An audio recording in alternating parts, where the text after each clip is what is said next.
10 pokok cahaya kehidupan yang akan membimbing setiap hamba untuk mendapati kemudahan, kenyamanan, dan kesuksesan hidup. Sifatnya larangan ya, larangan berzina. Ada kan orang yang karirnya hancur karena selingkuh? Ya, karena zina, banyak. Cukup amalkan satu surah ini dalam Al-Quran. Demi Allah saya katakan, lihat perubahannya kemudian. Cahaya akan muncul. Katanya ingin tenang, katanya ingin nyaman.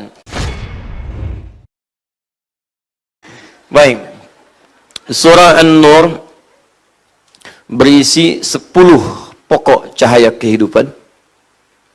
10 pokok cahaya kehidupan yang akan membimbing setiap hamba, yang akan membimbing setiap hamba untuk mendapati kemudahan, kenyamanan, dan kesuksesan hidup. Mudah, nyaman, sukses. Ada yang sukses tapi meraihnya sulit, prosesnya panjang. Maka kita sertakan kalimat mudah untuk bisa mendapatkan hal yang diraih tadi dengan begitu cepat. Ada yang cepat sukses tapi hidupnya nggak nyaman. Sukses tapi tidak bahagia gitu. Ibu pilih mana, Bu? Sukses tidak bahagia atau nggak sukses tapi bahagia? Nggak ada pilihan ketiga dan nggak usah maksa. Kira-kira mana? Sulit ya? Sulit karena kebahagiaan itu selalu melekat dalam setiap kenikmatan. Jadi kalau ada nikmat nggak ada bahagianya, itu tidak ternikmati dengan baik.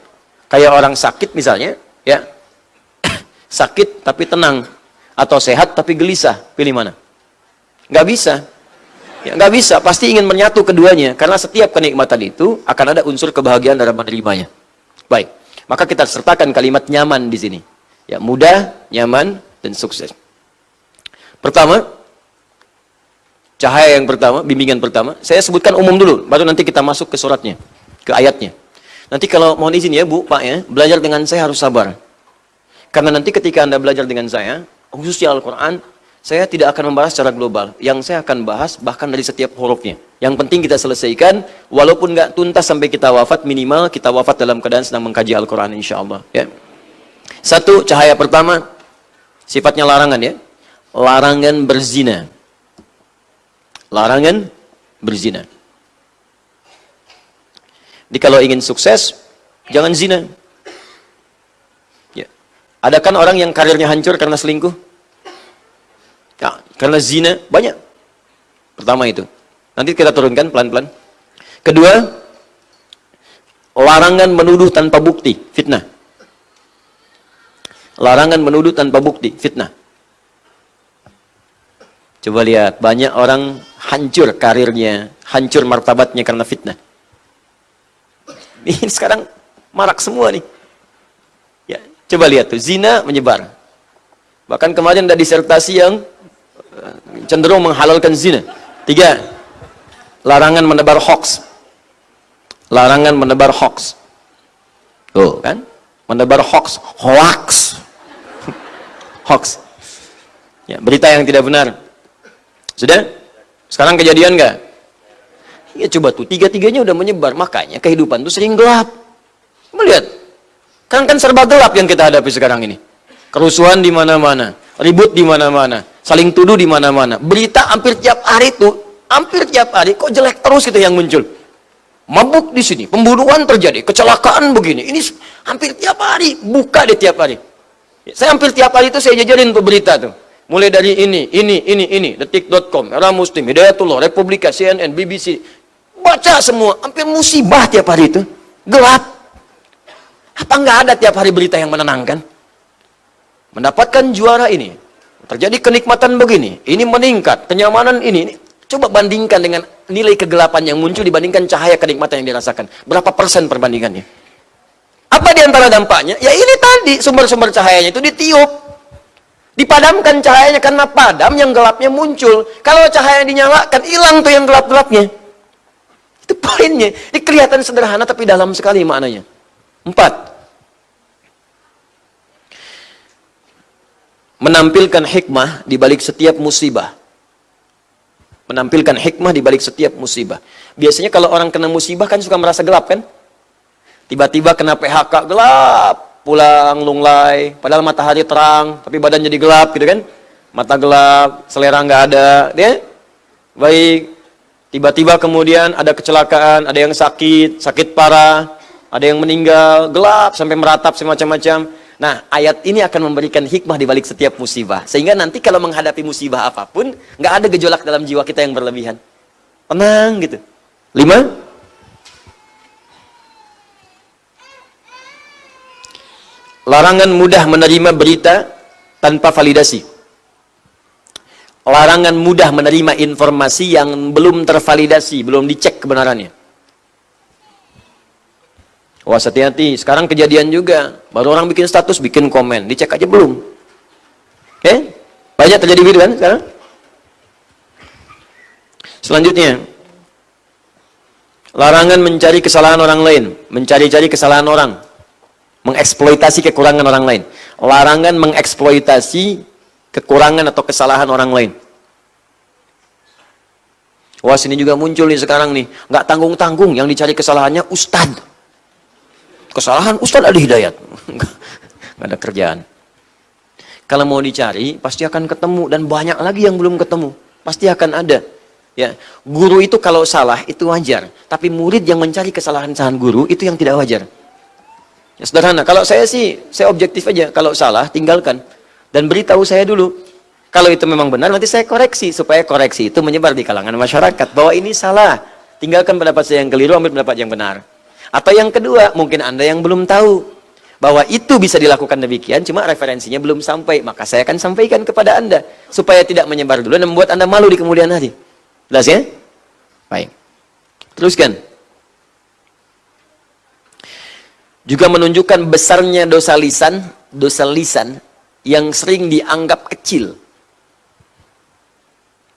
Menunjukkan besarnya dosa lisan yang sering dianggap ringan, kecil.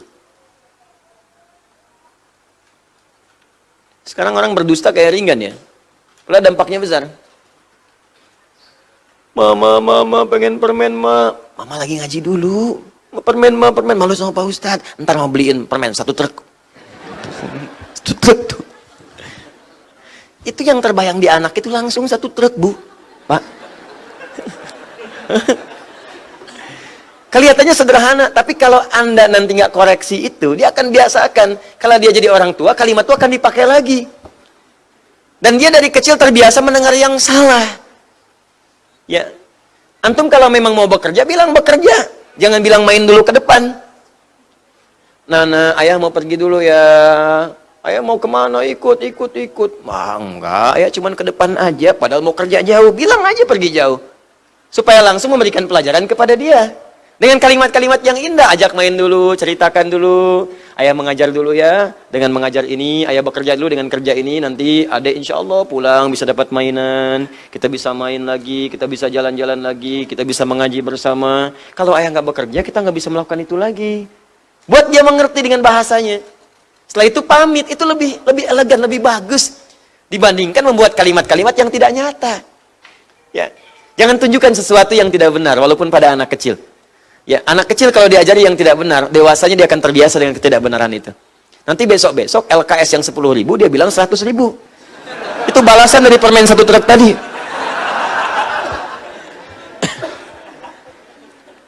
Dan larangan menikmati tersebarnya gosip yang menimpa orang beriman. Aduh, ini saya agak khawatir ini. 8 poin ini muncul semua sekarang ini. Sedih dia ini. Larangan menikmati gosip yang tersebar menimpa orang beriman. Coba sekarang Anda lihat berita nih. Betapa banyak orang beriman itu digosipkan. Bahkan dicela. Berapa banyak ulama sekarang dicela. Betapa banyak ustadz-ustadz direndahkan. Ada yang bikin karikatur, ada yang mencela, ada yang bikin kalimat satir. Ya, ada yang macam-macam. Dan lebih aneh lagi, ada yang menikmati itu. Dan dia bangga menikmati itu sebagai seorang muslim. Itu aneh. Itu dampaknya bisa memadamkan cahaya. Makanya kegelapan banyak muncul. Datang sini ribut, padahal mau ngisi pengajian ribut. Yang ini ribut, yang ini rusuh, ini ribut, ini rusuh. Kalau terbiasa, gini, kalau mau ngaji aja rusuh, mau mengerjakan kebaikan rusuh, maka pantas keburukan pun banyak menyebar kerusuhan. Sepak bola, rusuh. Lempar minum, lempar ini, lempar itu. Makin meluas lagi. Kalau ekskalasi yang kecil nggak bisa dipadamkan, nanti apinya semakin meluas. Dari kata nurun itu kan muncul kata narun. Nar itu api. Jadi kalau Anda menyulut di sini api, kemudian nggak dipadamkan, atau ditambahkan dengan hal yang bisa memicu, apalagi kasih bensin, menyebarnya luas. Maka kalau cahaya-cahaya itu dipadamkan, apinya semakin menjalar nantinya. Itu yang bahaya. Coba silahkan cek sekarang ini. Bukankah kegaduhan semakin meluas? Levelnya kecil, jadi luas, jadi luas. Sekarang antar negara, pindah ini, pindah itu. Kita mau sampai kapan begini? Cukup amalkan satu surah ini dalam Al-Quran. Demi Allah saya katakan, lihat perubahannya kemudian. Cahaya akan muncul. Katanya ingin tenang. Katanya ingin nyaman. Tapi sumbernya nggak dikerjakan. Gitu. Dan kita mengatakan muslim gitu. Itu Allahu Akbar. Astagfirullah. Astagfirullah. Ya, kemudian selanjutnya. Hukum sedekah bagi kerabat. Hukum sedekah bagi kerabat. Khususnya kerabat dekat. Nanti kita akan lihat bagaimana cahaya yang muncul dari kemuliaan sedekah. Masya Allah. Indah sekali. Anda nggak tahu kapan Anda wafat.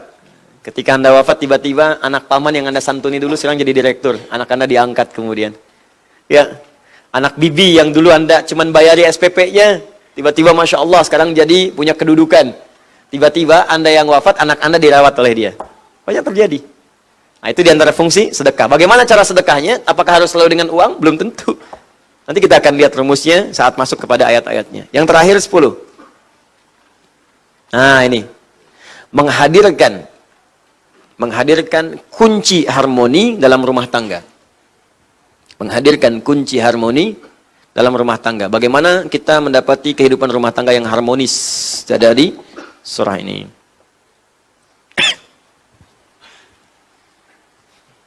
Sudah? 10 ya?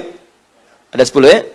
Baik, saya cek ulang. Larangan zina, larangan menuduh tanpa bukti atau fitnah, larangan menebar hoax, larangan menampilkan hikmah di balik musibah, larangan mudah menerima berita tanpa validasi, kemudian larangan mencari-cari kesalahan orang lain, kemudian besarnya dosa lisan yang sering dianggap ringan, larangan menikmati tersebarnya gosip bagi orang beriman, kemudian hukum sedekah bagi kerabat, dan tips atau kunci mendapatkan harmoni dalam rumah tangga. Ada? Sudah semua ya? Nah, itu yang akan kita bahas dalam surah ini. Mudah-mudahan ketika itu dibahas, selesai, dapat kita cahaya dan bimbingan kebaikan. Ya, insyaAllah. Jelas sampai sini? Baik, sekarang sebelum saya masuk kepada 10 poin ini, saya akan tegaskan dengan ayat yang pertama. Ya, hukum cahaya ini akan tiba jika kaidah yang pertama ini diterapkan. Kuncinya di surat yang pertama. Kalau di ayat yang pertama, kalau ayat pertama ini tidak diamalkan, maka cahaya-cahaya ini mustahil akan hadir dalam kehidupan kita. Yang 10 ini. Ya. Apa yang pertama ini? Suratun. Ayat pertama. Anzalnaha wa faradnaha. Hati-hati, ada ayatnya? Suratun. Anzalnaha wa faradnaha. Sekarang kami akan turunkan satu surah. Sudah? Dan kami wajibkan bagi kalian untuk mengamalkan semua isinya. Awas. Saya cukupkan sampai di sini dulu, pelan-pelan. Saya tidak teruskan dulu. Anzalna, kemudian ayatin bayyinatin la'allakum tadhakkarun. Saya simpan dulu sampai di sini. Saya cukupkan sampai kalimat faradnaha dulu. Saya berhenti sampai di sini dulu. Lihat sini. Suratun. Kata Allah sekarang, saya turunkan satu surah. Dengan 10 poin tadi. Kalau dikaitkan dengan nama suratnya, sekarang begini cara menerjemahkannya. Sekarang saya turunkan satu surah yang isinya berupa cahaya-cahaya kehidupan yang akan membimbing engkau mendapatkan kemudahan, kenyamanan, dan kesuksesan dalam hidup. Wa faradnaha. Tapi jika engkau ingin mendapati semua itu, maka engkau wajib mengamalkan semua tuntunan dari hukum-hukum yang saya turunkan di seluruh ayat di surah ini. Paham sampai sini? Baik, maka kaidah dasar pertama di surat An-Nur, jika Anda ingin mendapatkan semua bimbingan-bimbingan cahaya tadi, maka kita harus siap mengamalkan setiap huruf yang disebutkan oleh Allah yang mengerangkai ayat-ayat di surah An-Nur ini. Sebelum kita bahas semua hukum-hukumnya, saya ingin ambil komitmen dulu dari seluruhnya. Jika ada yang tidak sepakat, saya tidak akan membahas ayat ini satu pun, bahkan setiap hurufnya. Pertanyaan pertama, Siap kita mengamalkan semua hukum Allah di ayat ini? Siap insya Allah? Baik, kalau sudah siap, maka insya Allah saya akan siapkan sebuah kurikulum. Dari kurikulum ini saya akan buat intisari termasuk yang sekarang. Nanti setiap akan masuk bahasan-bahasan baru, saya berikan kepada Anda sinopsisnya supaya jadi bekal kita untuk pelajari lagi di rumah setelah kita mempelajari materi-materi kita.